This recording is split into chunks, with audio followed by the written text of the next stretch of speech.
Stay with trucks on our roads because they really are so important to us. The message, learn from us. That's the message for South Africans from Zimbabwean truck drivers. They're stuck at various truck stops near the Beitbridge border post after trucking companies stopped the transportation of goods into South Africa. The truck drivers say similar events in Zimbabwe have left their country impoverished and desperate for investors. Well, for more on this, I'm joined now by NCA's Lindokuhle Xulu. Lindo, hi. Just tell me exactly why the trucks are experiencing a problem so far north of KwaZulu-Natal.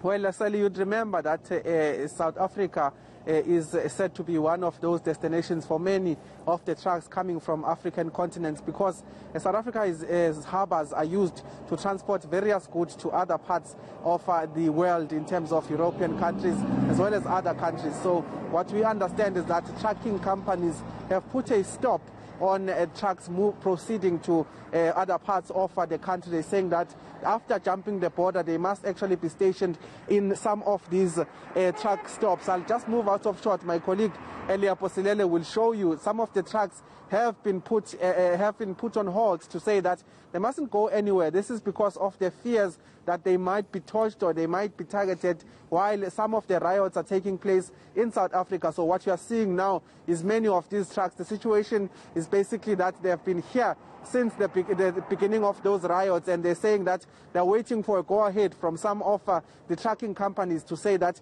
they must then proceed to South Africa. But the real issue is the fact that these trucks, some of the trucks they've seen were targeted earlier on, and they're saying that what they want is a clarity from government, but clarity also from the scenes coming out of South Africa that everything is in order for these trucks to proceed to various provinces such as Johannesburg, Gauteng, which is one of the provinces that was affected by some of these riots, as well as the Durban Harbour, where some of these trucks, we understand, are set to go. So at this stage, every truck that is going towards some of those areas, we understand, has been stopped, and what they are waiting for is basically a signal that everything is okay for them to proceed safely so that they can actually do their jobs.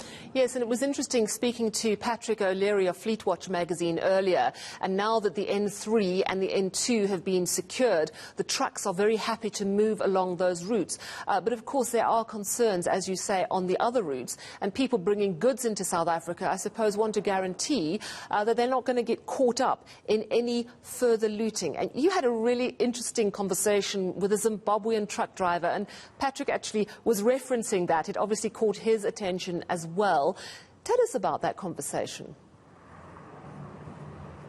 Well, we had a conversation about some of the anxieties that drivers are having, particularly those that are making their way, that are supposed to be making their way to Durban as well as Gauteng. What they have told us, in fact, was that they are quite scared. Yes, they've seen this year in, year out. They're saying that it's usual for them to be anxious while taking the South African route and moving to various provinces. But one of the things that really caught my attention, Sally, was in fact some of the Zimbabwean truck drivers, as you rightfully say, one of them, Walter Mapingiri, who basically said that one of the things they are worried about is that South Africa, which they deem as a semi-European country, they're saying that it's as good as London for them, because what is in South Africa is something that is not a reality in Zimbabwe. So what they're saying is that they are worried about the manner in which South Africa, in this case, has chosen, South Africans have chosen to handle their business in terms of protesting. They're saying that South Africa has indeed have to find proper ways of dealing with some of the problems they have. But what they are saying is that we must learn from them. We must learn from the country Zimbabwe in terms of how it's rescinded with its economic issues as well as other issues. They are saying that we must not go down that route, and they're saying that what they are seeing playing out on South African streets is exactly how Zimbabwe dwindled its economy. So let's take a listen to that very interesting conversation I had with Walter Mapingiri, just giving us a sense as a truck driver, but as a Zimbabwean as well, of what they believe is going to happen to South Africa if really we go down this route of looting and destroying infrastructure that is said to benefit the economy.